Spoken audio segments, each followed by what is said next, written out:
വിശുദ്ധ ലൂക്കായുടെ സുവിശേഷം 7-ാം അധ്യായം 36 മുതൽ 50 വരെയുള്ള തിരുവചനങ്ങൾ. പാപിനിക്ക് മോചനം.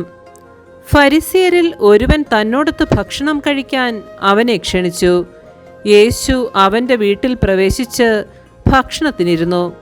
അപ്പോൾ ആ പട്ടണത്തിലെ പാപിനിയായ ഒരുവൾ ഫരിസേയൻ്റെ വീട്ടിൽ അവൻ ഭക്ഷണത്തിനിരിക്കുന്നു എന്നറിഞ്ഞ് ഒരു കൽഭരണി നിറയെ സുഗന്ധ തൈലവുമായി അവിടെ വന്നു. അവൾ അവൻ്റെ പിന്നിൽ പാദത്തിനരികെ കരഞ്ഞുകൊണ്ടു നിന്നു. കണ്ണീരുകൊണ്ട് അവൾ അവൻ്റെ പാദങ്ങൾ കഴുകുകയും തലമുടി കൊണ്ട് തുടയ്ക്കുകയും ചുംബിക്കുകയും സുഗന്ധ തൈലം പൂശുകയും ചെയ്തു. അവനെ ക്ഷണിച്ച ആ ഫരിസേയൻ ഇത് കണ്ട് സ്വഗതമായി പറഞ്ഞു, ഇവൻ പ്രവാചകനാണെങ്കിൽ തന്നെ സ്പർശിക്കുന്ന സ്ത്രീ ആരെന്നും ഏതു തരക്കാരിയെന്നും അറിയുമായിരുന്നു. ഇവളൊരു പാപിനിയാണല്ലോ. യേശു അവനോട് പറഞ്ഞു, ശിമയോനെ, എനിക്ക് നിന്നോട് ഒരു കാര്യം പറയാനുണ്ട്. ഗുരു അരുളി ചെയ്താലുമെന്ന് അവൻ പറഞ്ഞു. ഒരു ഉത്തമർണന് 2 കടക്കാർ ഉണ്ടായിരുന്നു. ഒരുവൻ 500 മറ്റവൻ 50 ദനാറ കടപ്പെട്ടിരുന്നു. വീട്ടാൻ കഴിവില്ലാത്തതുകൊണ്ട് ഇരുവർക്കും അവൻ ഇളച്ചു കൊടുത്തു. ആ 2 പേരിൽ ആരാണ് അവനെ കൂടുതൽ സ്നേഹിക്കുക?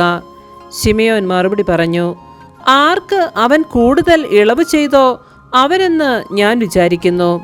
അവൻ പറഞ്ഞു, നീ ശരിയായി തന്നെ വിധിച്ചു. അനന്തരം യേശു ആ സ്ത്രീയുടെ നേരെ തിരിഞ്ഞ് ശിമയോനോട് പറഞ്ഞു, നീ ഈ സ്ത്രീയെ കാണുന്നല്ലോ.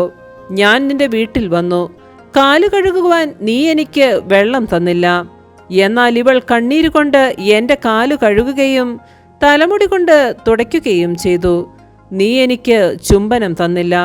എന്നാൽ ഞാനിവിടെ പ്രവേശിച്ചതു മുതൽ എൻ്റെ പാദങ്ങൾ ചുംബിക്കുന്നതിൽ നിന്ന് ഇവൾ വിരമിച്ചിട്ടില്ല.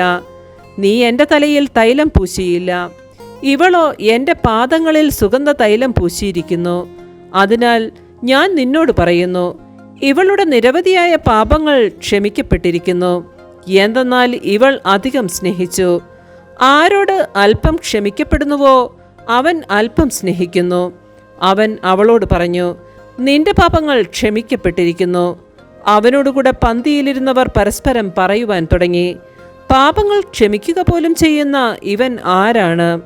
അവൻ അവളോട് പറഞ്ഞു, നിന്റെ വിശ്വാസം നിന്നെ രക്ഷിച്ചിരിക്കുന്നു.